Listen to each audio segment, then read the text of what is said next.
আন্তর্জাতিক মাদক বিরোধী দিবস গতকালকে ছিল 26শে জুন। আমরা গতকালকে এই দিবসের উদ্বোধন করেছিলাম মগবাজারে সাংবাদিক সম্মেলনের মাধ্যমে।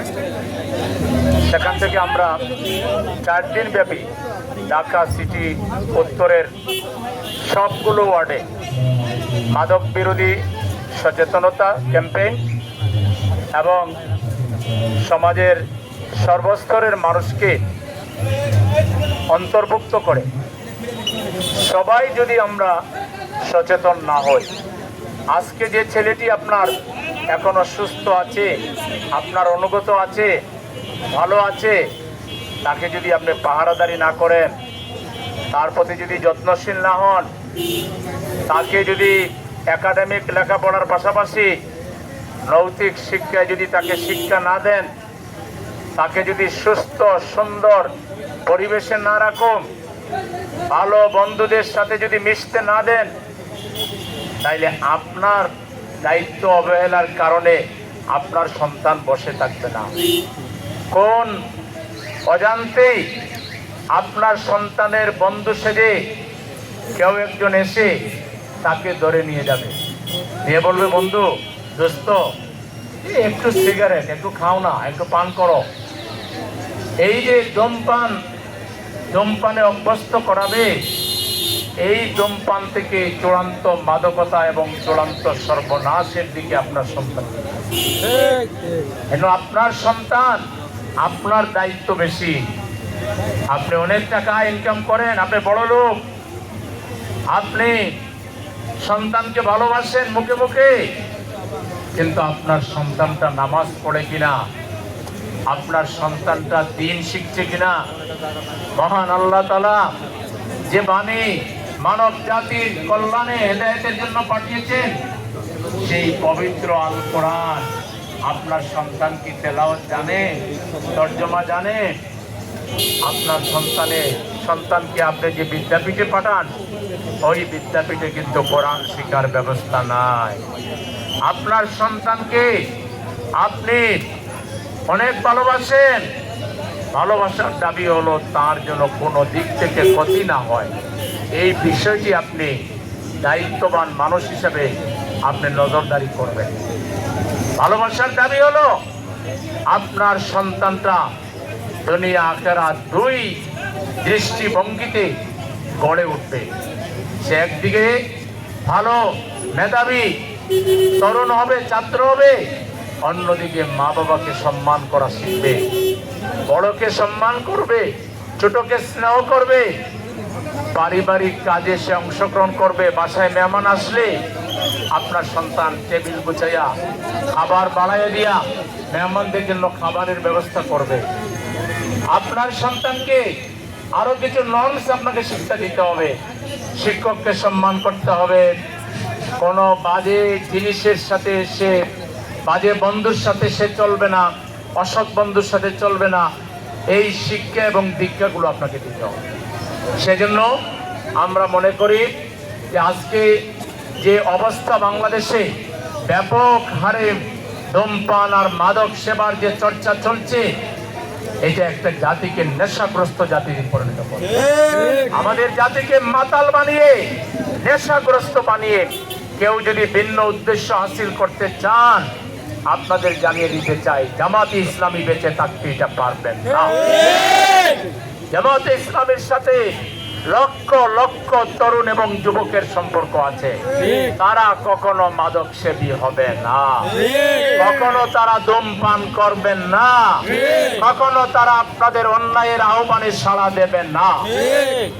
এবং আমরা গার্জিয়ানদেরকে, অভিভাবকদেরকে, শিক্ষক শিক্ষিকা, সম্মানিত আলেম সমাজ, মসজিদের খতিব, ইমাম, সবাইকে আহ্বান জানাবো, জামাতে ইসলামী যেভাবে লোক গঠন করছে, যার ফলে জামাতের মধ্যে কোনো বিশৃঙ্খলা নাই, যেখানে কোনো চাঁদাবাজি নাই।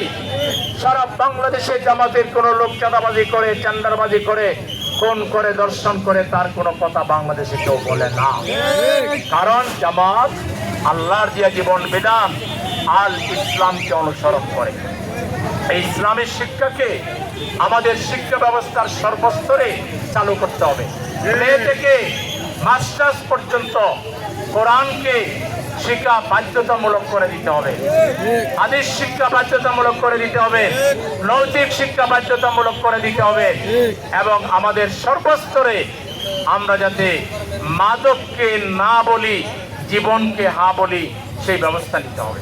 এই জন্য আমাদেরকে উন্মুক্ত মাঠের ব্যবস্থা করতে হবে, খেলাধুলার আয়োজন করতে হবে, পাঠাগার ব্যবস্থা করতে হবে, সুস্থ বিনোদনের ব্যবস্থা করতে হবে, তরুণদের হাতে কাজ তুলে দিতে হবে। ম্যাট্রিক পাস করলেই তারা যেন কর্পোরেট অফিসগুলোতে গিয়ে ইন্টার্নশিপ এবং সেখানে কাজের অভিজ্ঞতা অর্জন করতে পারে, পার্ট টাইম জব যাতে হয়ে যায়, এই ব্যবস্থা করতে হবে। তাইলে বিপদগামী হওয়ার সুযোগ থাকবে। আজকে রাজনীতির নামে তরুণদের হাতে এক ধরনের রাজনৈতিক বড় ভাইরা সিগারেট তুলে দেয়, মদ তুলে দেয়, এদের হাতে অস্ত্র তুলে দেয় চাঁদাবাজি করার জন্য। আমরা বলবো এদের কাছ থেকে আপনারা ফিরে জামাতের কাছে চলে আসুন। জামাত আপনাদের তরুণদেরকে আইটি ট্রেনিং দিয়ে রিমোট জব, সারা বিশ্বে কোটি কোটি জব আছে, আপনার ছেলে ঘরে বসে জব করবে, পড়ালেখাও করবে এবং আপনার ছেলেকে নিয়ে কখনো আপনাকে হতাশ হতে হবে না। সেজন্য আমরা এই দেশবাসীকে জামাতে ইসলামের ব্যাপারে আরো জানার আমি আহ্বান জানাবো। জামাতে ইসলামী এদেশে যেভাবে একটা সমন্বিত শিক্ষা, সংস্কৃতি, রাজনীতি, অর্থনীতি তথা সামগ্রিকভাবে দেশকে এগিয়ে নিয়ে যাওয়ার জন্য জামাত যে কাজ করছে, এই কাজে দেশবাসীকে সহযোগিতার আহ্বান জানাচ্ছি। আর সবাই মিলে আমাদের মাদকসেবী বন্ধুদেরকে আমরা কাছে টেনে নিব, তাদেরকে সুচিকিৎসা দিব, নৈতিক শিক্ষা দিব, তাদেরকে ঘৃণা করে দূরে ঠেলে দিব না। সরকারকে আহ্বান জানাবো, প্রশাসনের মধ্যে যদি কোনো আশ্রয়দাতা থাকে তাদেরকে আপনারা অবিলম্বে ব্যবস্থা নেবেন, মাদকের রোডগুলো বন্ধ করবেন। সর্বোপরি আপনারা এই দেশকে সুন্দর করার জন্য আমরা সবাই মিলে একযোগে কাজ করব। আমরা এই দেশে সন্ত্রাস চাই না, মাদক চাই না, আমরা কোনো এই দেশে আমাদের তরুণদের চরিত্র নষ্ট হোক এমন কোনো কাজ আমরা চাই না। সবাই মিলে সুন্দর বাংলাদেশ প্রতিষ্ঠায় ঐক্যবদ্ধভাবে কাজ করব।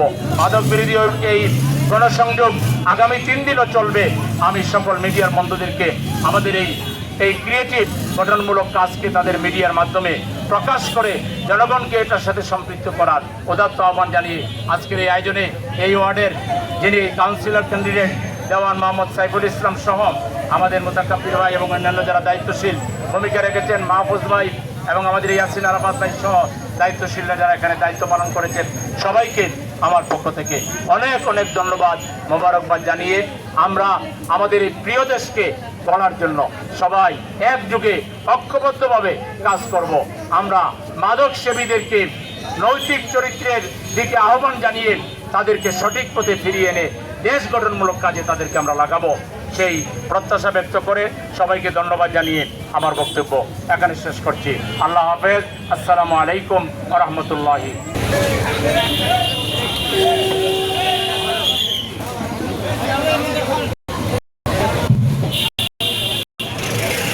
করছি তারা যে মাদক সেবন করে অর্থের অপচয়, সময়ের অপচয় এবং তাদের জীবন ধ্বংস করে দিচ্ছে, এই ব্যাপারে আমরা তাদেরকে সচেতন করছি। এই প্যাকেটের মধ্যে দিয়ে আমরা একটু ক্রিয়েটিভিটি, একটু অ্যাট্রাকশন শো করলাম যাতে করে এটা তরুণরা পড়ে, এই জন্য আমরা এটা করেছি। সবাইকে ধন্যবাদ এবং আজকে সহযোগিতা করার জন্য সবাইকে আন্তরিক ধন্যবাদ জানিয়ে আমাদের কথা এখানে শেষ।